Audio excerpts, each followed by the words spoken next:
అందరికీ praise lord. తప్పుదారిలో నడిపించు ఆసక్తి గురించి చాలా స్పష్టమైన ఆత్మీయ సత్యాలను మనం తెలుసుకుందాం. ఈ వీడియోని ఎండ్ వరకు చూడండి. అయినను అందరూ సువార్తకు లోబడలేదు. ప్రభువా, మేము తెలియజేసిన సమాచారం ఎవడు నమ్మెను అని యెషయా చెప్చున్నాడు కదా. రోమపత్రిక 10:16. తప్పుదారిలో నడిపించబడు ఆసక్తిని కలిగి ఉన్నారన్న దుఃఖంతో పౌలు మాట్లాడుతున్నాడు. నీవు కారును నడుపుటలో ప్రావీణ్యుడవై ఉండవచ్చు, కానీ తప్పుదారిలో వెళ్తే ఏమవుతుంది? అలాగే యూదులు తమ ధర్మశాస్త్రం పాపపు స్థితిని లోపాలు కానీ దానికి లోబడలేదు. కానీ యేసుక్రీస్తు శిలువ మాత్రమే ఆ పాప స్థితి నుండి మనకు విముక్తిని, విడుదలను ప్రసాదిస్తుంది. మారు మనసు ముఖ్యం. హృదయంలో నిజమైన పశ్చాత్తాపం లేకుండా సువార్తను నమ్మడం సాధ్యం కాదు. బాహ్యమైన ఆచారాల కంటే అంతరంగ శుద్ధి, నీతి ముఖ్యం. నీవు దేవుని ధర్మశాస్త్రంకు లోబడినప్పుడు అది చాలా కష్టంగా ఉండవచ్చు. అయితే యేసుక్రీస్తులో ఉండే శక్తితో శిలువ యొద్దకు నడిపించబడతావు. ధర్మశాస్త్రము నిన్ను లోతుగా త్రవ్వుతూ నీ నిజస్థితిని చూపిస్తుంది. శిలువ నిన్ను ఆ స్థితి నుండి విడుదల చేస్తుంది. తమ మోసకరమైన హృదయాలతో యూదులు గుడ్డివారైపోయారు. నీవు పశ్చాత్తాప పడకుండా సువార్తను నమ్మలేవు. ధర్మశాస్త్రంలో ఆచారబద్ధమైన చట్టము, నీతిని తెలిపే చట్టము అనునవి ఉన్నాయి. ఏనాటికైనా నీతి ధర్మశాస్త్రమే అనుసరించదగినది. క్రీస్తు ఆచారబద్ధమైన ధర్మశాస్త్రాన్ని ఖండించారు.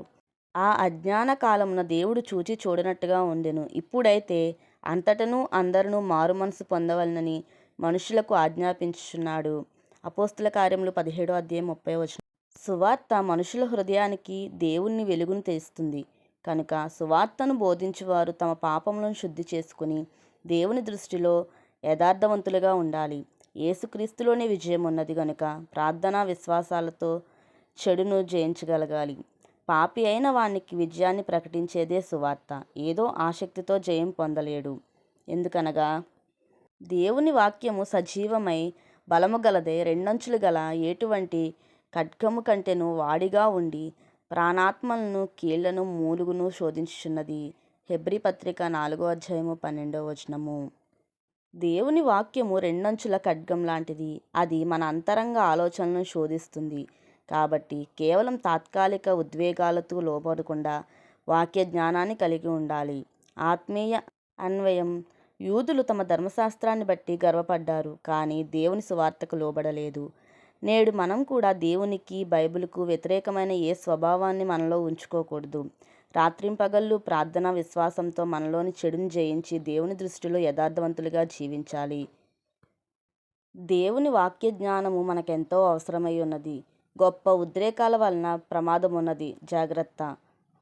ఆత్మలో ఉంటూ రాత్రింపగళ్ళు దేవునితో పెనుగులాడి మన చెడు స్వభావాన్ని జయించాలి. దేవునికి, బైబిల్కు వ్యతిరేకమైనది ఏదీ కూడా నీలో, నాలో ఉండకూడదు. నేను పిలిచినను అతడు పలుకలేదు. పరమగీతములు 5:6. దేవుడు మనకి గొప్ప విశ్వాసాన్ని ఇచ్చినప్పుడు ఎన్నెన్నో ఆలస్యాల ద్వారా మనకి పరీక్షలు కూడా పెడుతుంటాడు. పరలోకపు పసిటి ద్వారాలను వాళ్ళు ఎన్నిసార్లు తట్టినా అది తుప్పు పట్టినట్టు బిగుసుకుని ఉండిపోతుంది. ఇర్మియాలాగా వాళ్ళు ఎలుగెత్తి ఆరుస్తారు, మా ప్రార్థనలు నీకు చేరకుండేలా మబ్బు వెనకాల దాచుకున్నావు అంటూ. ఈ విధంగా ఎందరో పరిశుద్ధులు ఎంతో కాలం ప్రార్థనలకి జవాబులు రాక కనిపెట్టుకుని ఉన్నారు. వాళ్ళు ప్రార్థనలో తీవ్రత లోపించిందని కాదు, అవి దేవుని దృష్టికి అంగీకార యోగ్యులు కావన్నది సరికాదు. ఎందుకంటే ఆయన సర్వాధికారి. అలా ఆలస్యం చేయడం ఆయనకిష్టమైంది, అంతే. తన చిత్తం చొప్పున ఆయన ఇస్తాడు. మన ఓపికను పరీక్షించాలని ఆయనకు అనిపిస్తే తన వారితో తన ఇష్టం వచ్చినట్టు చేయడానికి ఆయనకి అధికారం లేదా? ఏ ప్రార్థన కూడా వృధా కాదు. ప్రార్థన ఊపిరి ఎప్పుడూ నిరుపయోగం కాదు. ప్రార్థన నిర్లక్ష్యం పాలవదు లేదా సమాధానం రాకపోవడం అనేది ప్రసక్తే లేదు. దేవుడు మన ప్రార్థనల్ని నిరాకరించడు, త్రోసివేయడు. అవి కేవలం మనం అనుకునే ఆలస్యం మాత్రమే. దేవుడు ఒక్కోసారి సహాయాన్ని ఆలస్యంగా పంపిస్తుంటాడు. మన విశ్వాసాన్ని మెరుగుపెట్టాలని, మన ప్రార్థనలో జీవం ఉండాలని ఇలా చేస్తాడు. తుఫానులో యేసు నిద్రపోతున్నాడా? లేదు.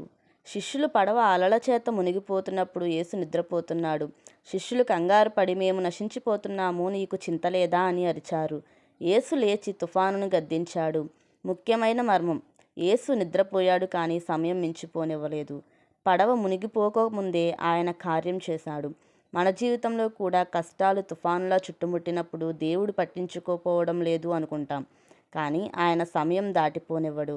దేవుని నిఘంటువులో సమయం మించిపోవడం అనేది పదమే లేదు.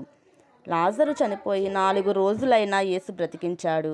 కాబట్టి దేవునికి ఏదీ ఆలస్యం కాదు. హృదయమా కలవరపడకు. దేవుడు మళ్ళీ నీళ్లతో నింపినట్టు నీ శూన్యమైన జీవితాన్ని ఆయన తన కృపతో సంతోషంతో నింపబోతున్నాడు. దేవుని సమయం కోసం ఓపికతో కనిపెడదాం. God bless you.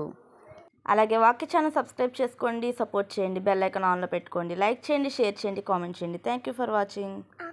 అలాగే ఈరోజు పుట్టినరోజు మరియు వివాహ వార్షికోత్సవం జరుపుకుంటున్న వారికి నా హృదయపూర్వక శుభాకాంక్షలు తెలియజేస్తున్నాను. God bless you.